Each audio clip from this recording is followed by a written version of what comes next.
Welcome to the new show, Toward a Solar Civilization, where your host, Naika Gabriel, introduces many experts who will focus on the development of spiritual consciousness, the importance of wisdom, love, and fraternity, and the living knowledge of the laws of nature and the universe. They delve into the profound and transformative ideas of Omraam Mikhaël Aïvanhov that have significantly impacted spiritual thought and provide practical methods to awaken you in a more purposeful, conscious, spiritually aligned way of living. Here is Naika Gabriel, your host.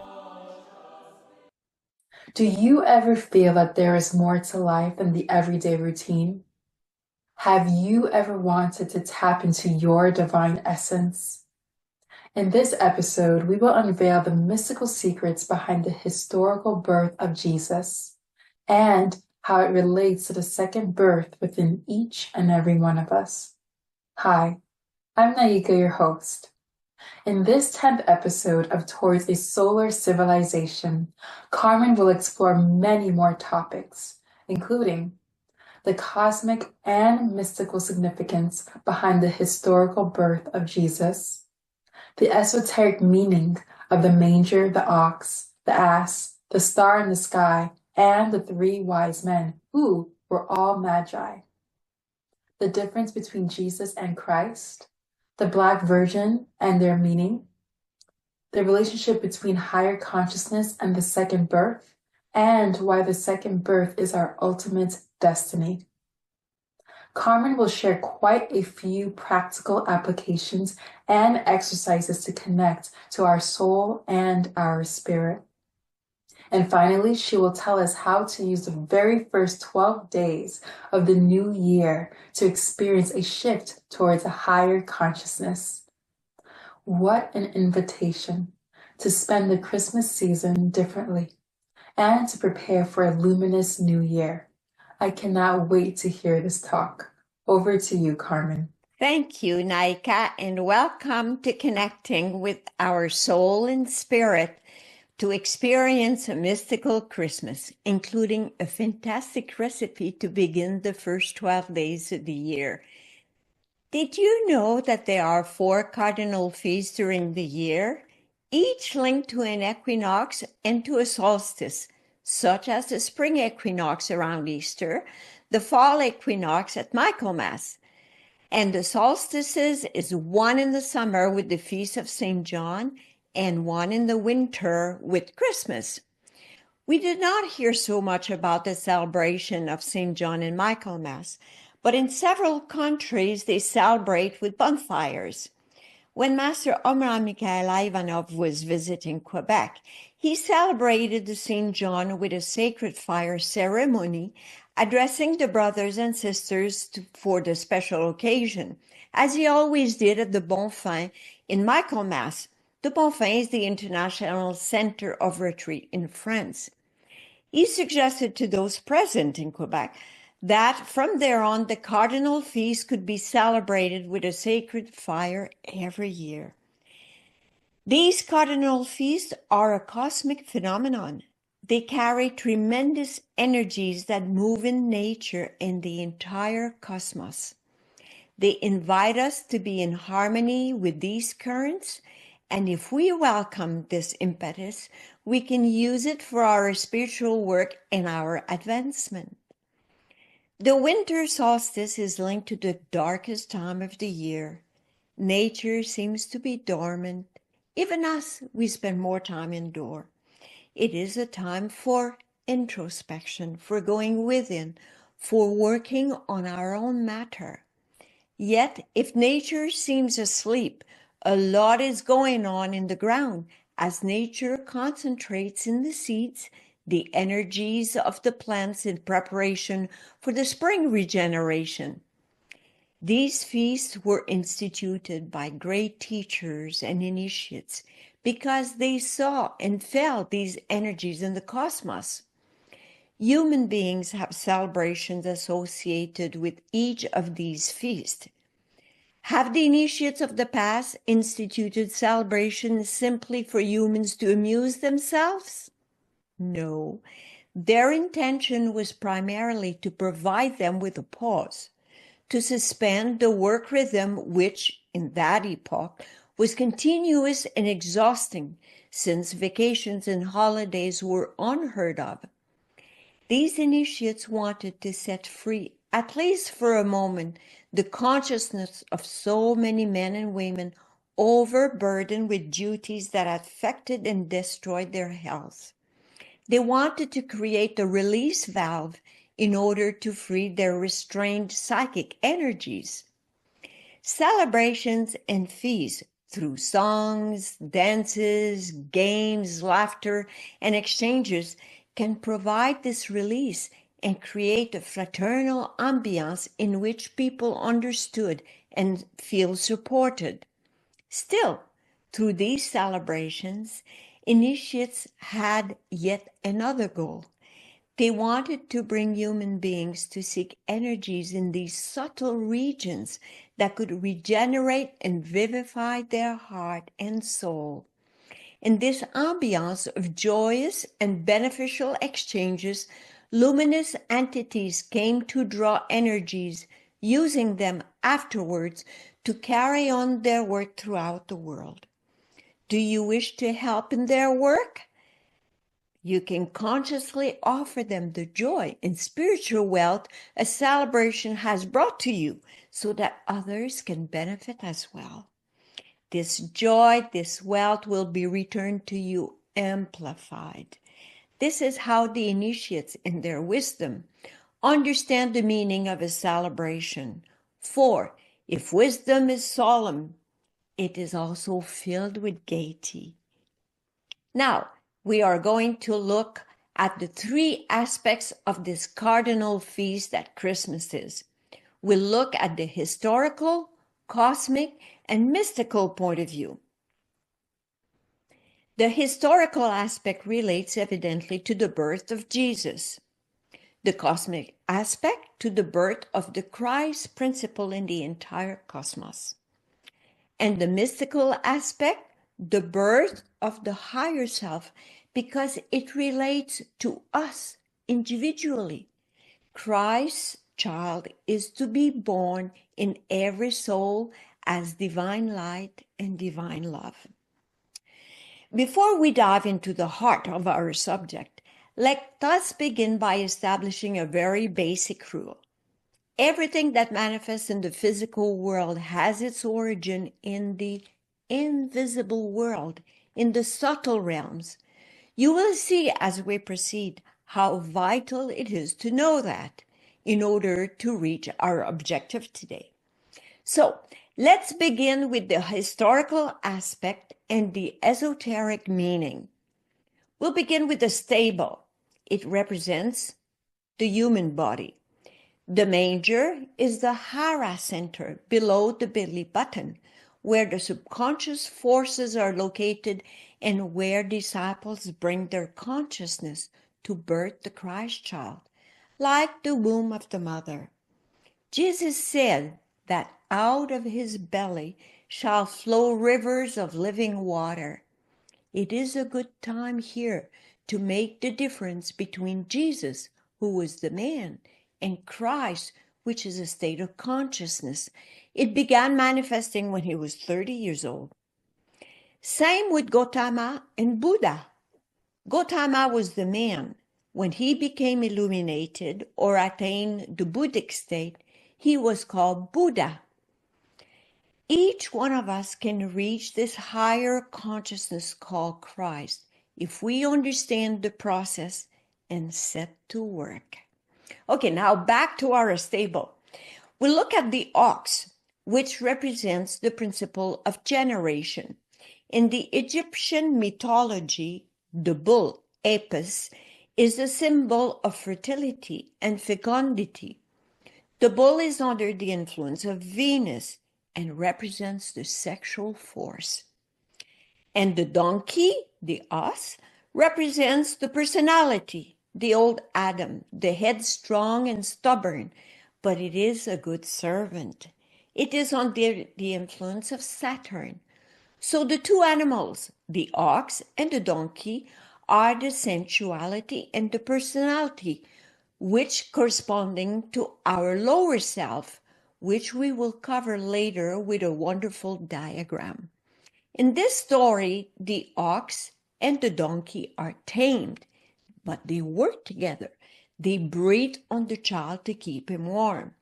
They represent the life-giving forces that must not be rejected or neglected, but be put to work. Then we have the star in the sky. We'll talk about the pentagram as the star. Remember the painting of Leonardo da Vinci, the Vitruvian Man, the perfected human being with the 5 developed essential virtues of love, wisdom, truth, justice, and goodness. In the previous episode from this one, Alex presented the sacred geometry and expounded on the meaning of the pentagram and other geometrical figures. The star is also that symbol that appears above the head of a true initiate. There is a photo taken of the master in the early days of the Bonfim. The Bonfim is the international retreat center of the Brotherhood. And you can see above his head the sign of the lingam. It was only seen once the negative of the photo was developed.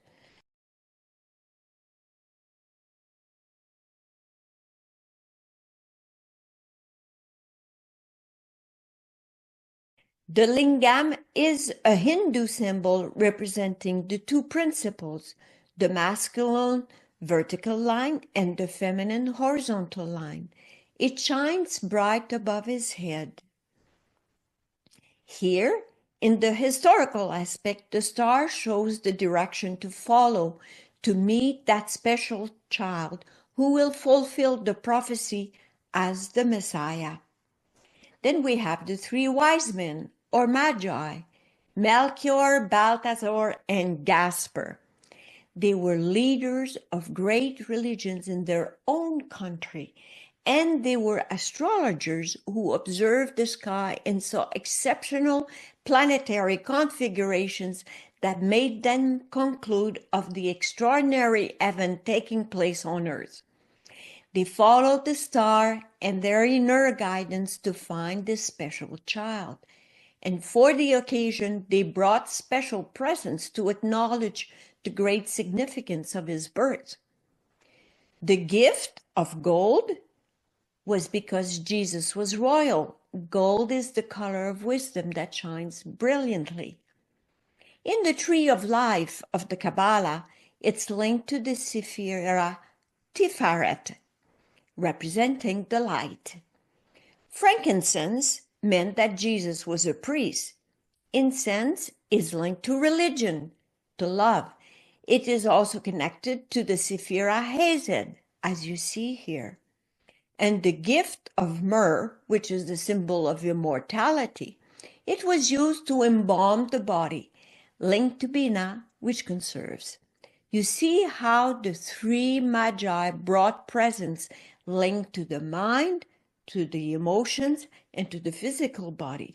Isn't it extraordinary to make a connection between all these events and to bring the meaning in our inner work? The custom of bringing gifts to a newborn originates before our modern times. From an esoteric point of view, the meaning is far-reaching in symbolism. Nowadays, we've kept only the materialistic aspect of it. Then we have Herod, who, having heard of the birth of a special prophet, was furious and wanted to kill all the newborns. So Joseph, Mary, and baby Jesus fled to Egypt after being warned by an angel. Taking a different road represents that those nearing the Christ principle will not be able to follow the same road as before, but are showed a new direction. Same when we wake up spiritually. We do not want to go back to our old activities because that would be detrimental to our new discoveries and to our future. Even if we look at the symbolic meaning of the blood and milk, the man contributes the white, his semen. The mother provides her blood during gestation, the vital force of love. After the birth, the child is fed milk, purity, and light. See how the two colors correspond to the two principles, masculine and feminine, and how they are woven in the core of life. Isn't initiatic science amazing? As we mentioned before, any manifestation takes its origin in the subtle plane, as above, so below. The same laws apply in all the realms. Initiatic science is so fantastic because everything fits well together without any gaps or contradictions. Therefore, if a child requires parents on the physical plane, so do we in our spiritual work.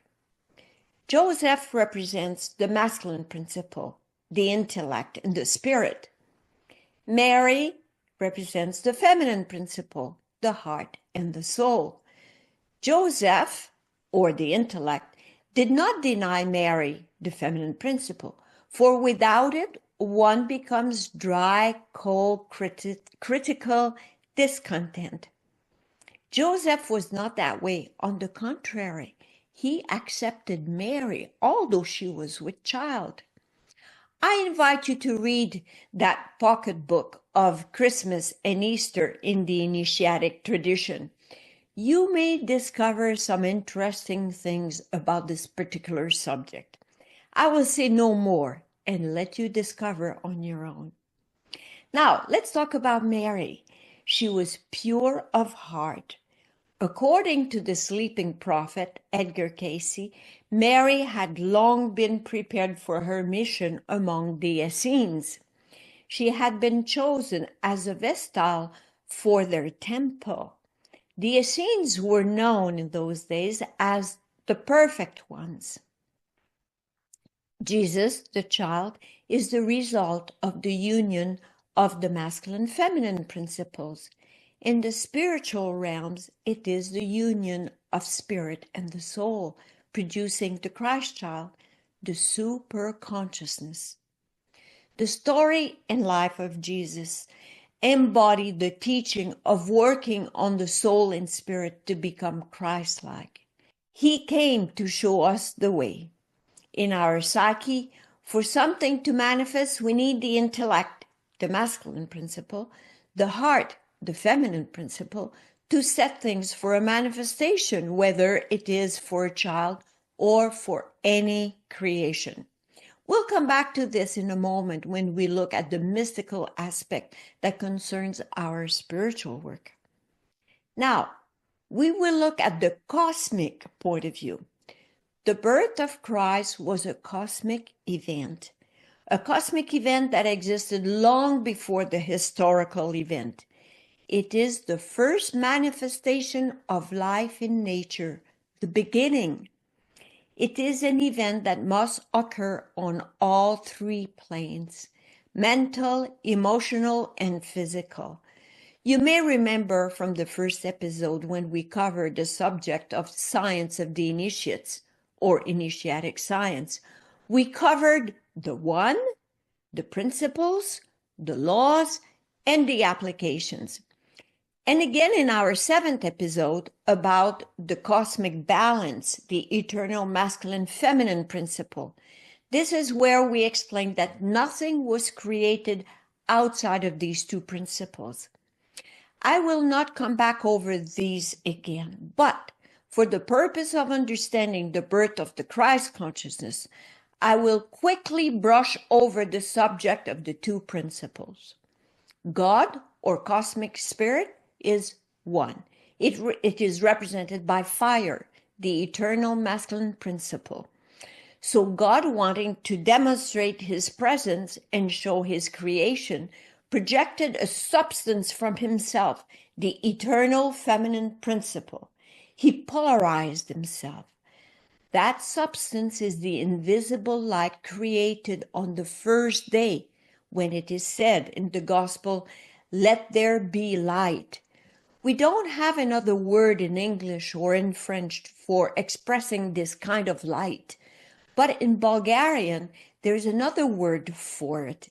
It is called Videlina. In the Hindu tradition, it is called Akasha, the pure ether. It is the universal soul. That is what feeds the cosmos. It is the necessary element that brings about the manifestations of God's creation.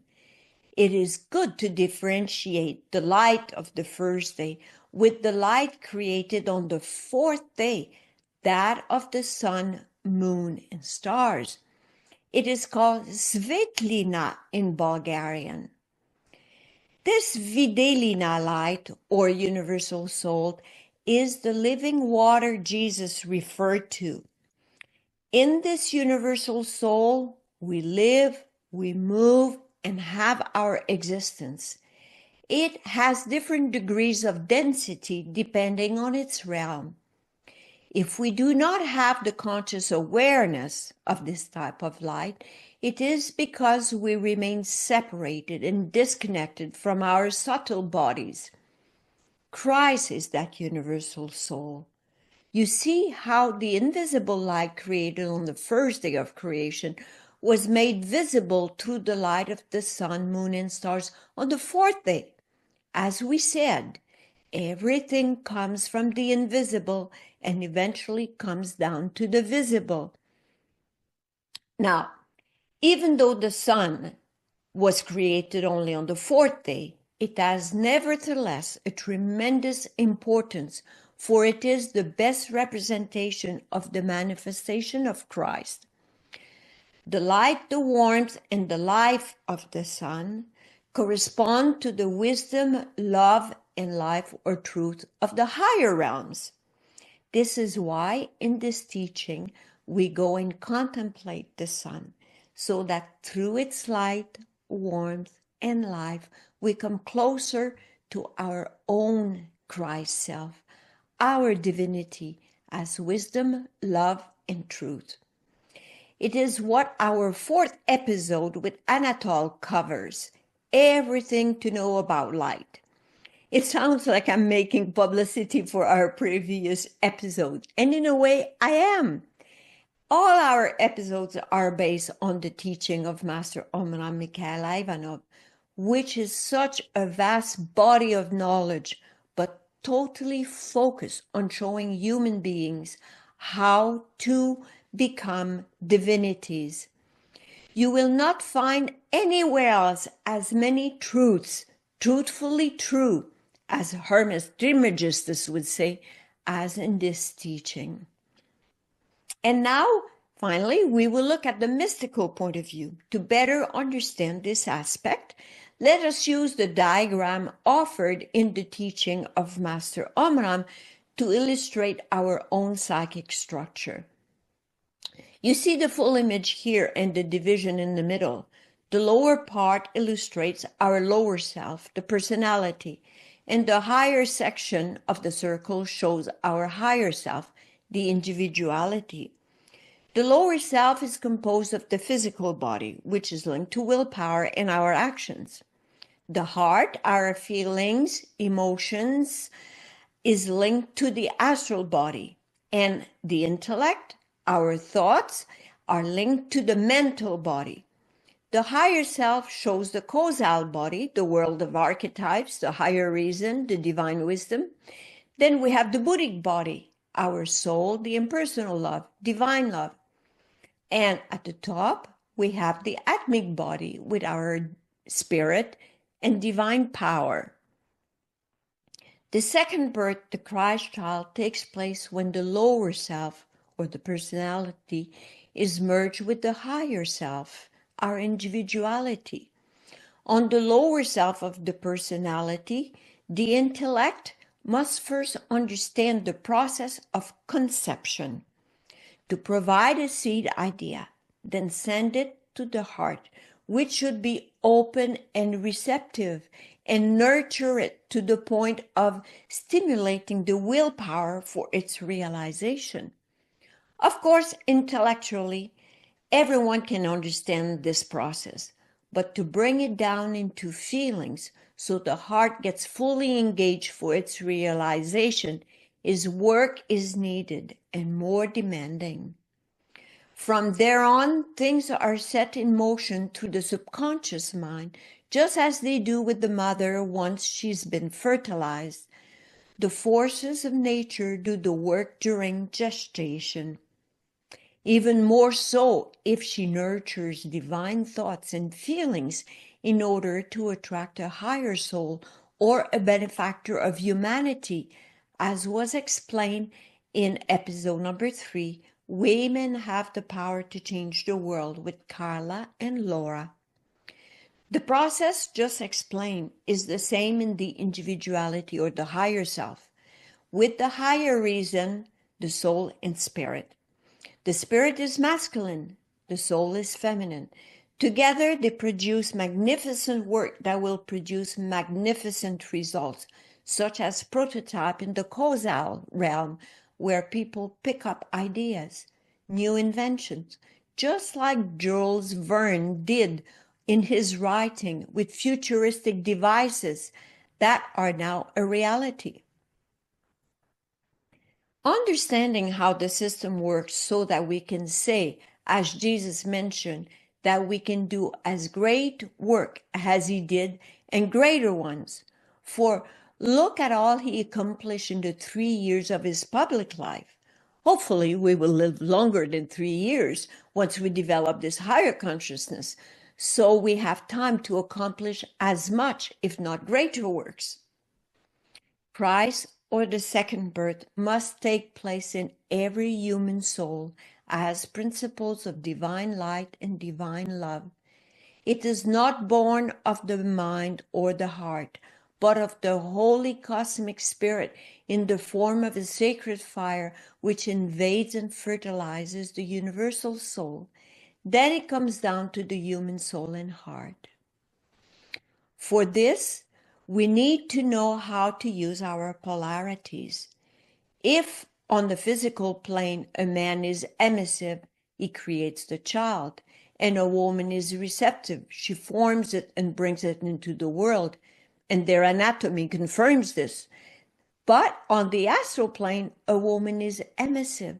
She uses her creative power to fertilize the universal soul, and a man is receptive, using his formative power to receive the cosmic spirit. Fascinating, isn't it?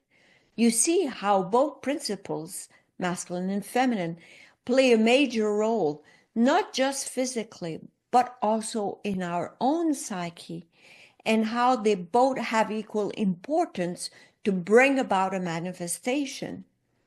It is said in the gospel that we are to be reborn of fire and water. That means the Holy Spirit or sacred fire as divine wisdom, masculine, and the universal soul or water as divine love, feminine. Fire and water also represent spirit and matter. Working with both, our own matter and joining it with our spirit. The marriage of the masculine and feminine principle, that is wisdom and love, together they give birth to truth into the world as a new consciousness. The Christ child is the truth. No one can bring this holy birth unless they understand their Mother Earth. Our body comes from the earth and shall return to the earth. Mother Nature has the ability to transform impurities in her laboratories and make beautiful flowers, delicious fruit, and vegetables out of them. By honoring her, we honor our own body and prepare it to receive the higher vibrations in preparation for that second birth. To attract the Holy Spirit, sacred fire, we have to provide an open and receptive soul so the living flow of water can inundate it. For this to happen properly, it requires a living and pure divine life, but primarily to be filled with love. It is said that the most direct path to God is love. Thank you, Carmen. This is all so interesting. I cannot wait to hear the rest so I can put this knowledge into practice. Now, we are on for a quick station break. All books mentioned during this episode are available on www.prosveta.world. Make sure you visit that website as well as www.omraam.world, which is the website of the Fraternal Forum. Again, for the books, it's www.prosveta.world, and for the forum, it is www.omraam.world. We will be back shortly. Om Times TV. Imagine becoming a super influencer. Reinvent yourself, invest in your brand, and then manifest your success with a robust spheric approach. Om Times Media and Broadcasting offers a unique and multifaceted way to become the spiritual and conscious influencer you deserve to be by putting your message across our powerful platform with its proven record of integrity and excellence. Through our produced shows, Om Times offers the opportunity to become a social media TV personality, a radio show host, an Om Times magazine columnist, and a syndicated podcaster, all in one shot. By live streaming your show on Om Times TV and broadcasting it across the extensive Om Times radio and TV networks, you become more than a host. You become an ambassador and a force for positive change. Om Times. Open yourself to the possibilities. If I could be you, and you could be me for just 1 hour. If we could find a way to get inside each other's minds. Walk a mile in my shoes. Walk a mile in my shoes. Well, before you abuse, criticize, and accuse, walk a mile in my shoes. Carmen will now continue with a mystical Christmas where she will go deeper into the second birth, cover the meaning of the Black Madonna, introduce methods of integrating our subtle bodies, do a meditation exercise to fuse our lower with our higher self, and she will share a magical recipe for the first 12 days of the new year to make your year exceptional. Back to you, dear Carmen. We left off with the idea of honoring Mother Earth and how she can transform impurities into beauty and goodness. We too have a work to do with transmuting our impurities into beauty, health, virtues, and qualities.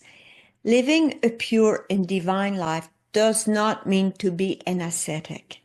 No, purity is so much more than abstinence. It relates to our whole being and in all our bodies. I recommend you read the book entitled The Mysteries of Yesod. Yesod is the sephira linked to purity, which is the foundation of spiritual life. Purity entails to nourish ourselves with as pure and living food as possible, to breathe fresh air, to read and listen to uplifting subjects. That also means to wean the bad dependencies of the body, and on the psychological level, to let go of vices, weaknesses, and attitude such as slandering, criticizing, demeaning others. A great master does not dwell on the faults and shortcomings of his disciples, although he sees these faults very well. He prefers to hold the divine in them in order to awaken it.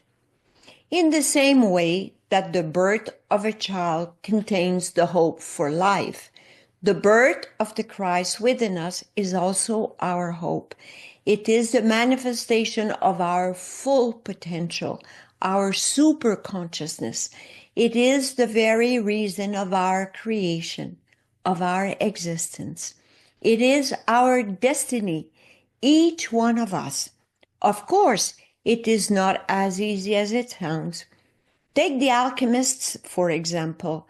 How much work they put into their attempts to produce the philosopher's stone. they realized that their external experiments were highly influenced by their own inner development and inner discoveries. Alchemists knew that it was a long and difficult process. It is referred to as the great work. But despite the hardships and requirements, they followed a specific process of transformation that led them to that philosopher's stone, giving them the power to transmute base metal into gold.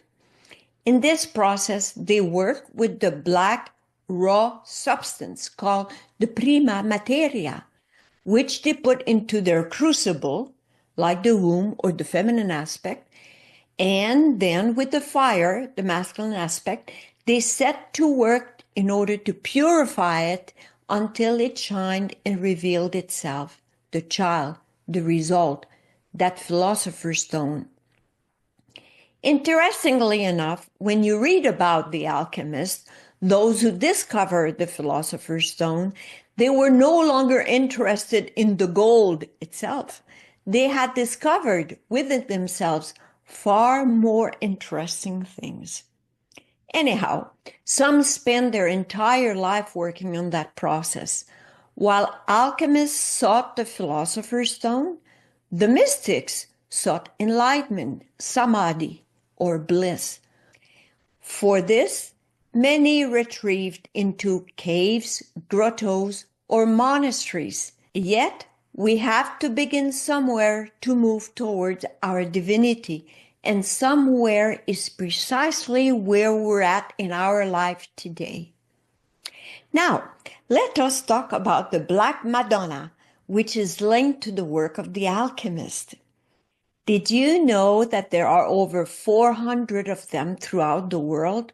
Some say as many as 500, mostly located in Europe, particularly in the south of France, where many alchemists lived in the Middle Ages, but also as far as the Philippines.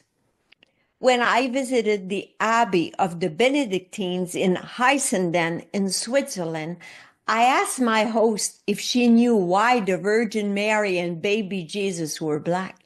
She told me that it was probably because of a fire and soot covered their faces. I did not dare go too far in explaining what I had learned, other than saying that it may, in fact, reveal greater mysteries, such as the hidden power of women and how a seed and a fetus develop in the dark, symbolizing the prima materia of the alchemist. Anyhow, the alchemists and mystics of the past knew very well what they were doing by representing their work with the Black Madonna.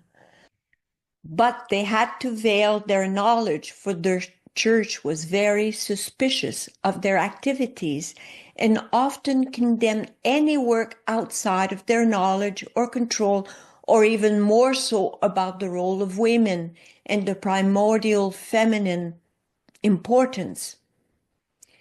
The second birth is a conscious, deliberate effort to imitate the divine design, the cosmic blueprint, which we all carry within us. The human structure is patterned on the cosmic structure. As above, so below. We are the microcosm of the macrocosm. So if this process takes place in the cosmos, we too can follow it in order to birth the Christ consciousness. Of course, it requires a great discernment, an unwavering love, and a powerful will. These are all essential to tame the personality, the lower self, and get it to become a faithful servant. No point rejecting, repressing, or negating the lower nature. It holds tremendous power and resources that have developed over eons of incarnations. It is far better to use these resources and put them at the service of the higher self. This is the best psychology, initiatic psychology, how to use the bad, evil, negative stuff and put it at the service of something good and more perfect. I call that spiritual recycling. Why not? If it exists on Earth with all kinds of used materials transformed into new ones, it means the same system exists on the subtle planes, including our psyche. In fact, this is how, for the initiates and great masters, this is how they deal with evil. They use it and transform it into something sublime. It is us who don't know how to work yet with such forces. But in the initiatic school, we learn how to begin this work with our own negative things. Anyhow, this process of the second birth begins when we decide to be born into the world of light. The spark that we are is the seed that seeks to be put in the ground, to sprout, grow, and produce great results. To prepare the path for this rebirth, we can practice self-observation, like taming our impulses and inner wild animals, so to speak. In modern language, we would say our basic instincts. Then removing all these layers and recording within to make room for a higher quintessence to come down. Learning and practicing to balance our own intellect with our heart and willpower. Not simply using one at the detriment of the other two. Otherwise, we are lopsided, and that creates conflicts and imbalances. Initiates, sages, and great masters seek to always keep their trinity in perfect balance, and we too are a trinity, but may not be aware yet of the importance of these elements to be in balance. Each of those triangles represents the masculine and feminine principle.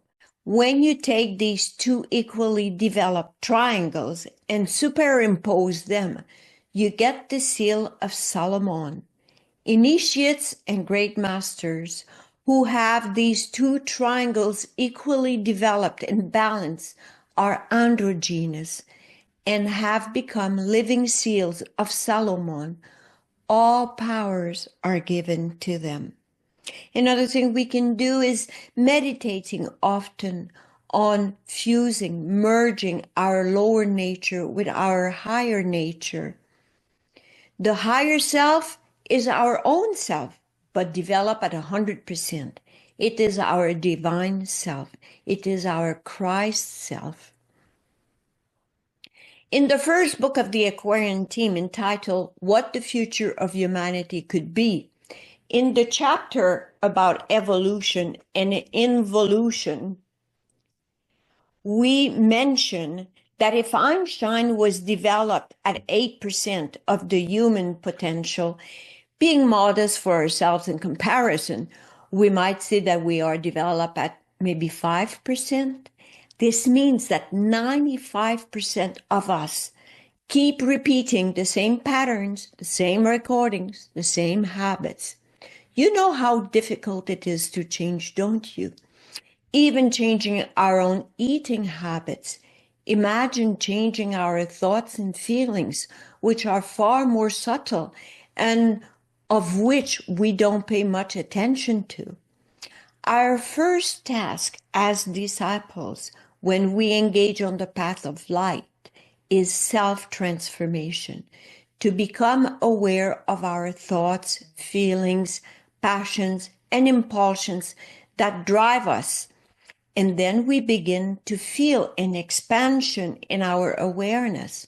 We begin to see, to hear, to connect with things we never paid attention to before. For this awareness, room is needed and old concepts have to go. One of the best support for this self-transformation in this teaching is to have a high ideal. It is like a guiding light in the mind that shows the direction.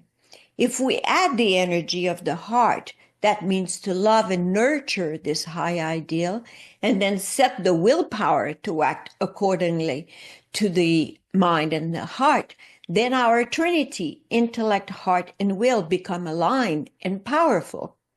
Most human beings have their three faculties, each operating in an opposite direction, so they get poor results. With a high ideal, we engage the three faculties to work together. It is like creating a very strong ally, a living entity who is always there to inspire us, guide us, and protect us so we can stay the course and keep moving forward and upward. A high ideal could be to become as perfect as the Celestial Father or to work for the kingdom of God. Again, in modern language, I would say to contribute to the coming of the Golden Age. And that is not a city, nor a religion, but it is a state of consciousness. With unifying our three faculties in a single direction, we already assure our victory, for in strength lies unity. Christ is the second birth. It is a new consciousness, a Buddhic consciousness. It is the super consciousness. It is the manifestation of the higher self. When we experience that higher self, it reveals itself as a light that chases all darkness, a warmth so that we never feel alone, an abundance of life as strength and forces to do the will of God, an extraordinary joy at being connected with the universe. We feel that heaven opens us and fills us with light, protection, and joy. We feel a presence that never leaves us. We have to trigger the process in our soul as the one that takes place in the cosmos and in nature, and follow the law of divine magic. We need a seed, the ground, and the right conditions to bring about a manifestation. Then all subconscious forces, like in nature, set to work to realize the image of perfection, following the lines of force of the plan. Let's try to focus for a moment on that process. Close your eyes and just follow. Hold the image of your higher self like a spark. You can place it in your mind or in your heart or in your solar plexus or even in the Hara center. The location is not as important as the focus you put on it. So imagine that this spark begins to grow, to glow, and to fill your whole physical body as a white light. It is emanating all the way around you and stretches until it reaches your higher bodies, the causal body, the Buddhic body, and the Atmic body. You become one. The lower self and higher self are fusing. Let yourself bathe in this light.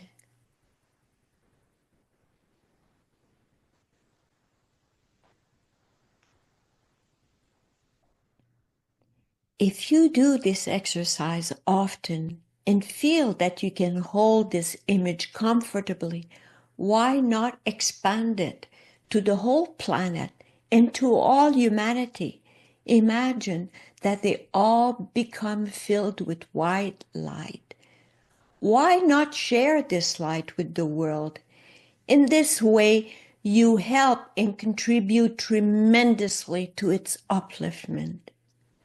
Seeing how disinterested you are, invisible helpers will come and bring you gifts of joy and inspiration. That is what we practice in the centers of light of the Universal White Brotherhood, as seen in our episode 5 of our series on collectivity. When you practice this meditation at home, try to remember the process we talked about today. The sacred fire of spirit wants to fertilize our soul. So we call on it. We open our soul with a lot of love. Then we let the process take place in the secret chamber of our inner laboratory. We are our own alchemists, and we practice pure white magic. Those who are being born anew are like bees, working for the collectivity, going for the nectar without destroying anything, and then producing the sweetness of honey. Omraam Mikhaël Aïvanhov said that the third testament would be living beings, beings who do not seek. What seeks? It is the intellect that seeks. What does it seek? Light, knowledge.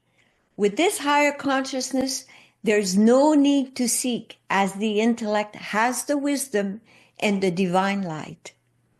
Then do not ask. What asks? It is the heart that does. It wants to love and to be loved. No need to ask in this higher consciousness, because we experience divine love. It wants to give all its warmth, tenderness, and love. Then do not knock. What knocks? The willpower knocks. It wants to create, to accomplish actions.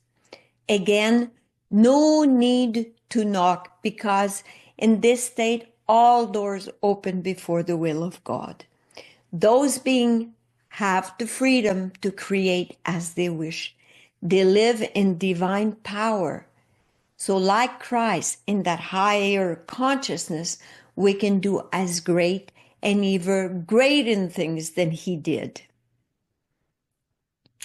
Now, because the new year is coming, it's so near, only a few days, it is celebrated around the world through different traditions and religions. Many countries go by the Gregorian or Christian calendar because it provides a good balance between the seasons and the calendar days.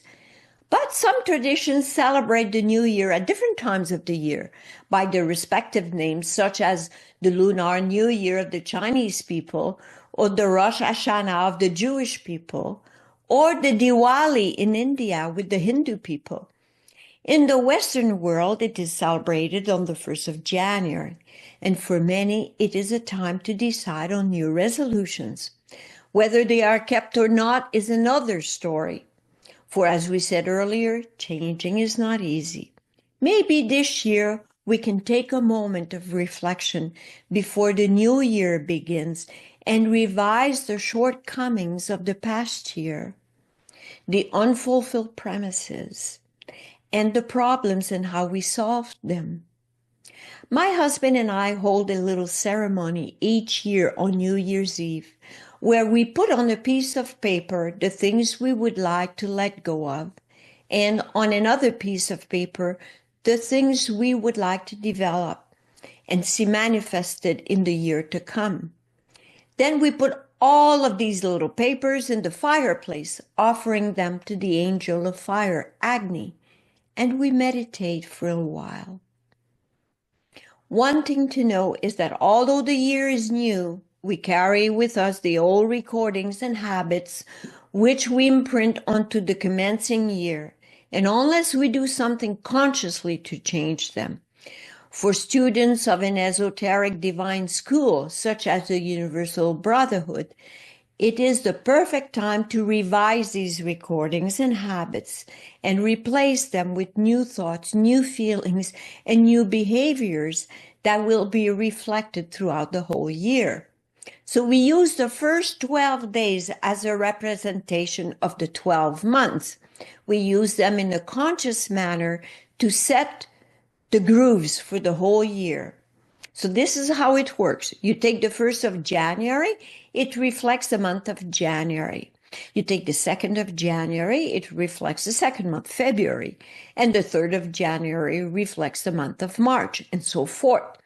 So let's see how we can prepare these first 12 days in a divine way, with a divine recipe.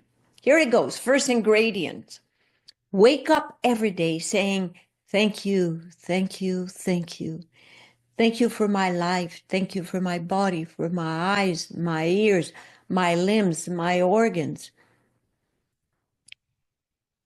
Second ingredient, try to remember our dreams while still not fully awake. It is a good time when we are so close to the dream state to remember them and even maybe to record them.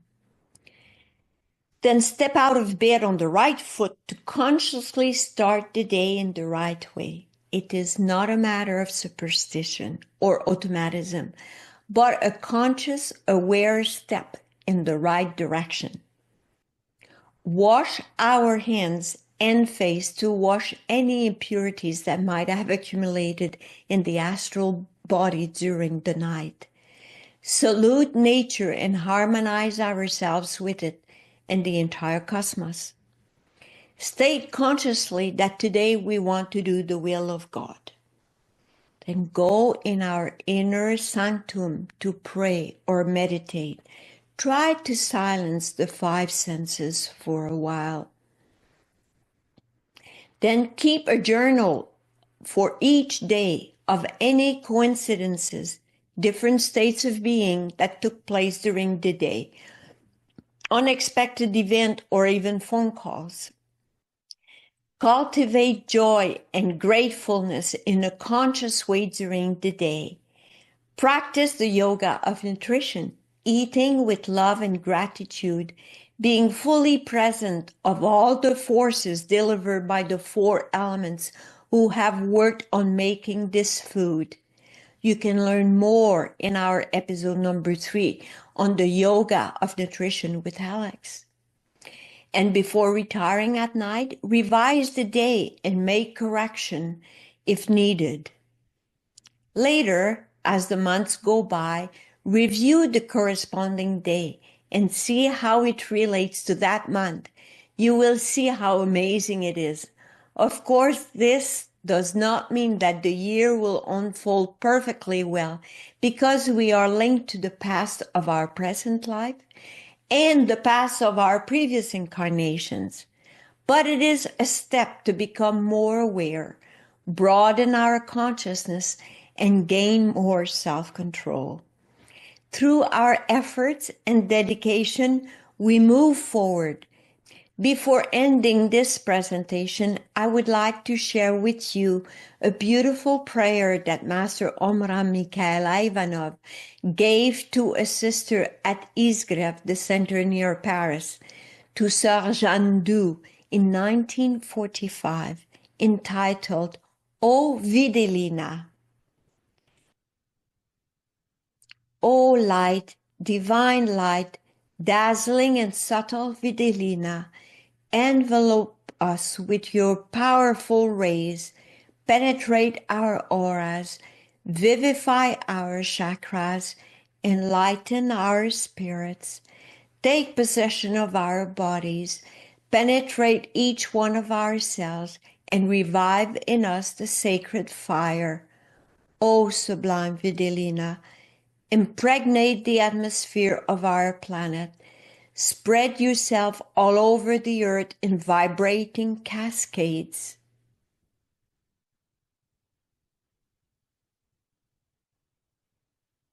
In closing, on behalf of the organizing team of the Fraternal Forum and the entire International Brotherhood, I wish you a wonderful second birth. May your dedication bring you closer to cosmic light and universal love. Until next time, farewell. That was so revealing, Carmen. Thank you so much for this enlightening talk on experiencing a mystical Christmas. I now have a better understanding of what initiates and great masters like Omraam Mikhaël Aïvanhov mean by being reborn a second time. Let's make every effort to practice and integrate these principles into our daily lives. I for sure will try. The books Carmen used in this talk are Christmas and Easter in the Initiatic Tradition and The Second Birth, Love, Wisdom, and Truth. And she also mentioned the mysteries of Asad, foundations of the spiritual life, all by Master Omraam Mikhaël Aïvanhov. They're available at www.omraam.world or www.prosveta.world. If you've enjoyed this episode, stay tuned for the next episode on January 6th. It is titled The Four Sacred Sciences and will be presented by Richard Kamenji. If you're curious, these four sciences are alchemy, astrology, Kabbalah, and magic. I'm sure if I had known, my science fair projects would have been far more interesting. The last episode of the second series will feature Anatole. He will be interviewing brothers and sisters from all over the world who live the teaching of Omraam Mikhaël Aïvanhov. It will be streamed as of January 20th. As always, see you in 2 weeks. Stay safe and stay connected. Peace.